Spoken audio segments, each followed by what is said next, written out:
School বাঁচাতে এগিয়ে এলেন প্রাক্তনীরা। স্কুলের প্রথম পুনর্মিলন উৎসবে এসে স্কুল বাঁচানোর অঙ্গীকার প্রাক্তনীদের। সাহায্য চাইলেন এলাকার মানুষের কাছে। এমনই ঘটনায় নজির সৃষ্টি করলেন চুঁচুড়ার মিয়ারবের সারদামণি গার্লস স্কুলের প্রাক্তন ছাত্রীরা। পড়ুয়া কমতে কমতে সংখ্যাটা এসে দাঁড়িয়েছে 100-রও নিচে। যতজন ছাত্রী আছেন তারাও অনিয়মিত। আগামী দিনে বন্ধ হয়ে যাওয়ার আশঙ্কায় চুঁচুড়ার সারদামণি গার্লস হাই স্কুল। প্রয়োজনে বাড়ি গিয়ে অভিভাবকদের সঙ্গে কথা বলবেন, এমনটাই অঙ্গীকারবদ্ধ হয়েছেন স্কুলের প্রাক্তনীরা। একসময় অন্য স্কুলে ফেল করা বা টিসি নিয়ে সারদামণি স্কুলে ভর্তি হতো। স্কুলের দিদিমণিদের দায়িত্ব ছিল ভালো করে পড়িয়ে তাদের মাধ্যমিক পাশ করানো, আর সেই কাজ সাফল্যের সঙ্গে করেছেন স্কুলের শিক্ষিকারা। সেই স্কুল থেকেই পড়াশোনা করে ডাক্তার পড়ার সুযোগ পেয়েছে অদিতি গাইন। অদিতির কথায় দিদিমণিরা স্কুলের পরিবেশ খুবই ভালো রেখেছেন। কেন ছাত্রছাত্রীরা আসছে না তা এই মুহূর্তে বোঝা যাচ্ছে না। আমাদের দিক থেকে কোনো ত্রুটি ছিল না, নেইও, কিন্তু আমার মনে হয় আমার স্কুলে যে আসছে না তার এক কারণ হচ্ছে আমি তো প্রতিযোগিতাই দিতে পারি না তাদের। একটা দুটো হয়তো ভালো মেয়ে, তাদের মধ্যে কেউ আসছে না। আর এখনকার কালে দেখছি ওদের অনুপস্থিতি প্রচণ্ড বাড়ছে, যার জন্য আমাদের সমস্যা। অনুপস্থিতির প্রধান কারণ কিন্তু ফোন এবং ফোনে রিল বানানো। রিল বানাতে সারা রাত কেটে যাচ্ছে, সকালবেলা তারা কিন্তু স্কুলে আসতে পারছে না, যার জন্য আমরা মেয়েগুলোকে ধরতেই পারছি না।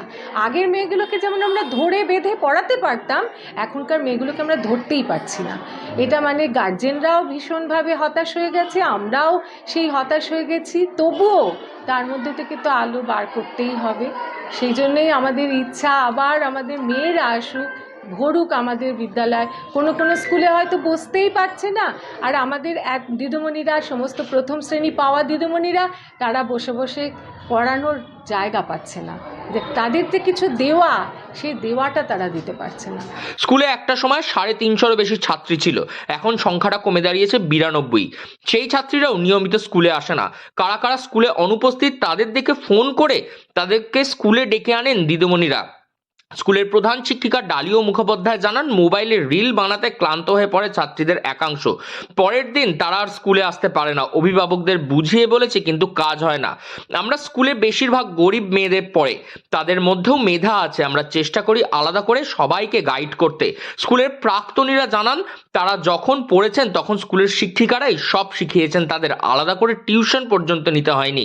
এমত অবস্থায় স্কুলের এই রকম পরিকাঠামো থাকার সত্ত্বেও স্কুলে যখন ছাত্রীর সংখ্যা দিন দিন তলানিতে ঠেকতে শুরু করেছে, সেই সময় স্কুলের প্রথম পুনর্মিলন উৎসবে এসে স্কুলের সমস্ত প্রাক্তন ছাত্রীরাই অঙ্গীকারবদ্ধ হয়েছেন স্কুল বাঁচানোর। কিভাবে স্কুলে নতুন করে ছাত্রী আনা যায় সেই নিয়ে তারা কাজও শুরু করেছেন ইতিমধ্যে। চাইছি অভিভাবকদের একটু সচেতন করতে, কারণ এখন বর্তমান পরিস্থিতিতে প্রত্যেকটা স্টুডেন্টই ফোন অ্যাডিক্টেড হয়ে গেছে। সমস্যাটা সেখানেই, মানে পড়াশোনা ছাড়া সব কিছুই হচ্ছে, শুধু পড়াশোনাটাই গুরুত্বটাই কমে গেছে। তো আমরা চাইছি যদি অভিভাবকদের সাথে কথা বলে তাদের মধ্যে সচেতনতা বাড়ানো যায়, স্টুডেন্টদের মধ্যে একটু সচেতনতা বাড়ানো যায়, যাতে তারা আরও একটু ভালো করে স্কুলের প্রতি তাদের একটু ভালোবাসা বৃদ্ধি পায়। তো চেষ্টা করছি, আশা করছি কিছু হলেও পারবো। হয়তো সবাইকে সম্ভব নয়, বাট কিছু জনকে, যতজনকেই পারবো সেটাই আমাদের কাছে একটা সাফল্য। ধন্যবাদ। মানে স্কুলটা যাতে উঠে না যায় সেই জন্য। হ্যাঁ, অবশ্যই স্কুলটা থাকতেই হবে। স্কুলের দরকার আছে, শিক্ষার দরকার আছে। শিক্ষা ছাড়া ভবিষ্যৎ অন্ধকার। প্রত্যেককে শিক্ষায় শিক্ষিত হতে হবে, প্রকৃত শিক্ষায়, অবশ্যই প্রকৃত শিক্ষায়। তো আমরা চেষ্টা করছি প্রত্যেকের সাথে, এখানে যে স্টুডেন্টরা আছে যারা আমাদের থেকে অনেক ছোট, তাদের সাথে আলোচনা করা, তাদের যে গার্জিয়ান তাদের সাথে আলোচনা করা, দেখি কিছু যদি করা যায়, এই ইচ্ছায় আছে।